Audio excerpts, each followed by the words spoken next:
முக்கியமா உங்க லேண்ட் வந்து ரொம்ப லோ லையிங் ஏரியா இருக்கு. உங்க செவுருல தண்ணி வரும்போது அந்த பெயிண்ட் எல்லாம் கொஞ்சம் கொஞ்சமா உறிஞ்சு வந்துரும். ஸோ இதனால உங்க பில்டிங்குள்ள தண்ணி வராது.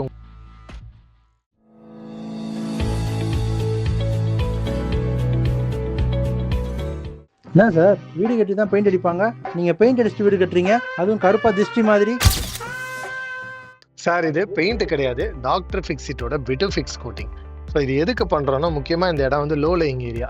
ஸோ இந்த மாதிரி இடங்கள்ல தண்ணி வந்து அதிகமாக நிற்கும். ஸோ நீங்கள் நார்மலாக வீட்டில் பார்த்தீங்கன்னா பெயிண்டிங் பண்ணி வீடெல்லாம் கட்டி முடிச்சதுக்கப்புறம் பாட்டம் கார்னரில் அப்படியே பெயிண்ட் உறிஞ்சு வரும், பட்டி உறிஞ்சு வரும், இந்த மாதிரி இஷ்யூஸ்லாம் வரும். இது ஏன் வருது அப்படின்னா, நம்ம தண்ணி வந்து பூமியில் வந்து அதிகமான லெவலில் இருக்குது. மழை பெஞ்சதுன்னா இப்போ இது வரைக்கும் தண்ணி நிற்குதுன்னு வைங்களேன், இந்த தண்ணியை இந்த பில்டிங் வந்து உரியும். இது வந்து கேபிலரி ரைஸ்ன்னு சொல்லுவோம். ஸோ இந்த கேபிலரி ரைஸ் மூலமாக உங்கள் பிரிக் ஒர்க்கு, உங்கள் செவுருலலாம் தண்ணி வந்து கொஞ்சம் கொஞ்சமாக அதிகமான லெவல் வரும். உங்கள் செவுரில் தண்ணி வரும்போது அந்த பெயிண்ட் எல்லாம் கொஞ்சம் கொஞ்சமாக உறிஞ்சு வந்துடும். ஸோ இதுக்கு சொல்யூஷன், நம்ம பில்டிங் கட்டும் போதே இந்த மாதிரி வந்து பிட்டோஃபிக்ஸ் கோட்டிங் வந்து அடிச்சிடணும்.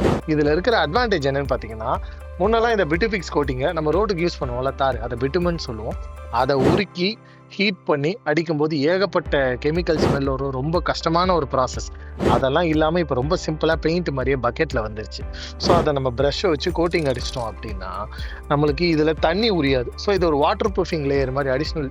இப்போ இதுக்கு மேலே தண்ணி பட்டா சரி, உங்கள் பில்டிங்கோட ஃபவுண்டேஷனோ வாலோ எல்லாமே ப்ரொடெக்டட். ஸோ இதனால் உங்கள் பில்டிங்குள்ளே தண்ணி வராது, உங்கள் ஃபவுண்டேஷன் சேஃபு, உங்கள் வால் சேஃபு. இது மூலமாக தண்ணி உறிஞ்சி மேலே ஏறி வர்றது, இந்த மாதிரி எந்த பிரச்சனையுமே வராது. முக்கியமாக இது கெமிக்கல் ரெசிஸ்டண்ட்டும் கூட. ஒரு சில இடங்கள்ல தண்ணி பார்த்தீங்கன்னா ரொம்ப அயன் கண்டென்ட் அதிகமாக இருக்கும். ஸோ பழுப்பு கலரில், ப்ரௌன் கலரில் இருக்கும். ஸோ அந்த மாதிரி இடங்கள்ல வந்து உங்கள் ஃபவுண்டேஷனே அது வந்து அரிக்கிறதுக்கு வாய்ப்பு உண்டு.